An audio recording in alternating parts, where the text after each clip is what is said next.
New backpackers often make the same oversights when planning and packing for their first backpacking trips. Knowledge is gained through mistakes. I have put on a lot of miles over the years on hundreds of backpacking trips, and I have made a lot of mistakes. Hopefully my experiences can prevent you from making the same mistakes. Here are 7 mistakes that new backpackers often make.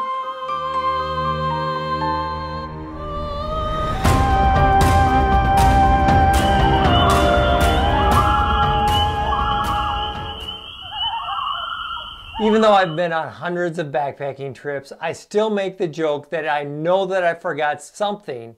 I'm just hoping that it wasn't anything that was too important. No matter how experienced or thorough you are at planning or packing for a backpacking trip, you most likely messed up and forgot something. Here are the 7 mistakes that I most often see new backpackers make. Most backpackers have heavy gear. They haven't been doing it long enough to be able to make that investment in all of the nice, lightweight backpacking gear. That means that your backpack is going to be heavier, and most likely your shoes and clothing aren't going to be as comfortable as the experienced backpackers who you see doing bigger miles. New backpackers often overestimate their abilities. Hiking day after day with a heavy backpack on a trail that may be more rugged than you're used to can be a huge challenge even for the fittest of people. Blisters and sore joints are real. Given the lack of experience, it's better for new backpackers to plan shorter trips and work your way up. I recommend a 1 or 2 night trip where you aren't hiking more than 5 to 7 miles a day. This will allow you to figure out what gear is working, what isn't working, what you're missing, what you need to add. It'll also give you an idea of how far you can hike on your next trip. It's better to figure out all of these things over 2 or 3 days than to be stuck out on the trail for 7 days trying to do big miles and learning from these mistakes. The shorter trip will also allow you to bail out if things aren't going well. Most backpackers pack their fears. Personally, for me, I'm afraid of running out of power from my phone and my other electronics. What that causes me to do is pack a power bank that is bigger than I need just to make sure that I don't run out of power. When you are new to backpacking, there are a lot of unknowns, and with that ignorance is some fear, and that fear causes you to pack things just in case. I don't want to run out of water, I don't want to run out of food, I don't want to be cold, and I don't want to be wet. Most new backpackers carry way too much water, which is really heavy. They bring too much food, and they bring too much clothing. If you do your research ahead of time, you could really nail down where your water sources are going to be. If you think about it, you'll probably nail down exactly how much food you actually need, and that'll probably allow you to pack less. Invest in a cheap luggage scale. This will allow you to weigh your pack and know how much it weighs. It's not a competition where you're trying to be super ultra lightweight, but by having that scale, you'll see that adding that extra pair of socks, that extra shirt, that extra hoodie, and all those little things, they add up and can add significant weight to your backpack. I always start a trip overly hydrated with a full stomach and an empty colon. My goal is to end the trip with no water, no food, and to be hungry. The truth is, you aren't going to need 3 t-shirts, 4 pairs of socks, and 2 hoodies. You're most likely going to be wearing the same clothes for the whole trip. Are you going to stink? Oh yeah, you're going to stink. But it's the aroma of a good time. You've earned that stench. I'm not going to tell you what shoes you should wear backpacking. In fact, I did a video on why I think it's BS when YouTubers tell you what shoe you should wear. No shoe is good for everyone. You should always break in your shoes before you go backpacking. Wearing brand new shoes out on your trip, I can almost guarantee that you're going to have blisters.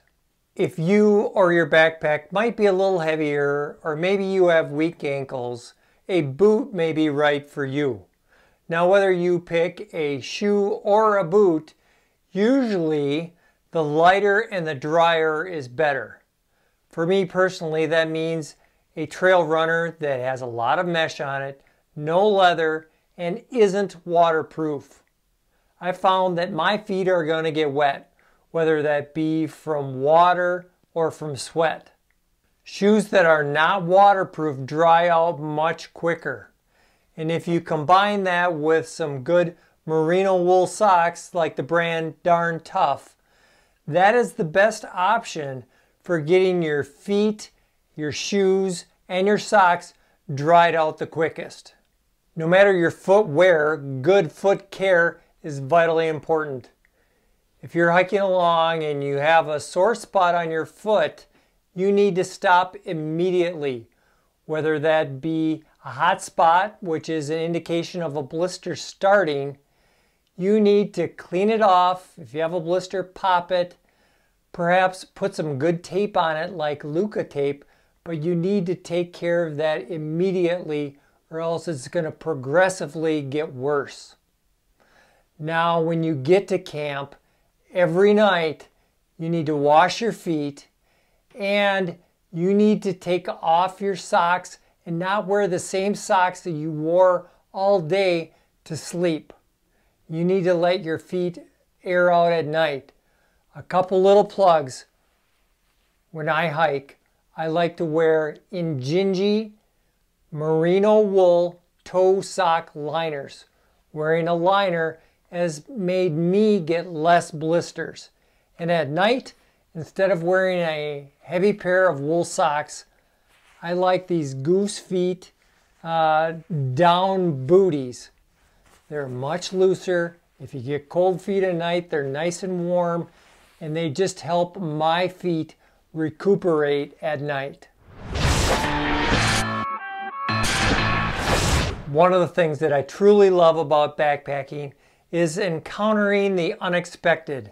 And how am I going to adapt to something that I didn't plan for? Now, that may be seeing a moose, a bear, coming to a creek that I can't cross, a thunderstorm, or losing my spork. How are you going to adapt to something that you didn't plan for? Are you going to roll with the punches, or are you going to lose your I've seen both. Don't get upset with yourself if you messed up your plan or you forgot something. Happens. It is what it is. The truth is, you went backpacking for a challenge and now you have an unexpected, a bonus challenge. Embrace it and keep on moving. Experienced backpackers do plan for the unexpected. I regularly hike 20-mile days and I've been on trips that are well over 200 miles. However, I do know that things happen, and before I do my trip, I look at my route and I look at different areas along the trail where if things aren't going as planned, I can bail out. In your planning for the trip, you should know along the trail that you're hiking where the trailheads are, where nearby towns are, where roads cross the trail, and where those roads lead, and if there is a shorter way to get to town opposed to taking the trail. Those are all important things to know before you go out on your backpacking trip. I also have numbers of the shuttle service or somebody that is local that can come pick me up if necessary. I also carry my Garmin InReach Mini that will allow me to communicate when there isn't cell service. Now, all of these things may seem unnecessary and extra, but they give me confidence when I'm hiking out on the trail that I will know how to bail if I need to. And if I need to, I'm going to be really glad that I did that preparation. The number one reason why I see people quit hikes early isn't necessarily because of a physical injury. It's more from a deteriorated attitude and their current mental condition. I've finished some hikes in some really, really rough physical shape. But when people spiral into that darkness of this sucks, why am I here? Why am I doing this? Every single pain, ache, and frustration escalates. So what do you do to keep that positive attitude while you're hiking? For me personally, when I am on a group hike, I need to find time to myself. I can't be around people the whole time. I need that quiet time. When I'm by myself, I found that I need the distraction and the stimulation of listening to some music or a podcast while I'm hiking. For some people, that may mean having a person to chat with the whole time while they're hiking, or having more time at camp and less time on the trail. The key is to recognize when you or somebody in your hiking group is starting to spiral down into that hole of darkness, and know how to reverse, pull yourself out of it, and keep that positive attitude. You need to laugh about the conditions and embrace the suck. You are most likely going to be eating differently while you're out on the trail than you do at home. That means that you're going to be having lots of food that is lightweight, packs a lot of energy, a lot of calories, and is significantly different than what you eat at home. That different diet, along with all of that physical exertion, makes it hard to gauge exactly how much food you should actually be packing. Also be warned that because of that different diet and your physical routine, your bowels may be saying, what the heck is going on? And your daily routine might be a little different. The biggest tip that I can give you for packing food is obviously don't pack too much, but you need to pack food that you will enjoy. There's nothing worse than doing a long day of backpacking and looking forward to eating that dinner. You open your food bag and hey, I get some crappy smoothie. You need to test out those dry protein bars and smoothies before you go out on trail. In my normal life, when I'm not backpacking, I usually eat keto. But when I go backpacking, all bets are off. I eat like a 12-year-old. Doritos, beef sticks, candy bars, Little Debbie's, trail mix. They're all wonderful things. And when you are backpacking, it isn't the time where you're going to be losing weight or counting calories. Salt and sugar and things that have lots of calories are a good thing. Freeze-dried meals are expensive. However, I think that they're worth it. When you get to camp, that nice, warm beef stroganoff, lasagna, chili mac, they seem to really hit the spot, and all of those calories and that sodium are usually a good thing. You're going to look like a noob. Sorry. Even if you go out and plunk a bunch of money into a name brand fancy backpack or overspend on an expensive name brand shirt, you're going to look like a noob. You're just going to look like a noob with a Patagonia logo on his chest. Who cares? You've never seen any of these people that you're seeing on the trail before, and you're most likely never going to see any of them again. The fact is, most of the people out on hiking trails are relatively new, so you're not alone. And 90% of people who go out backpacking are friendly, want to help you, and are nice. The truth is, do you really care about the opinion of that one guy that is a miserable, judgmental prick.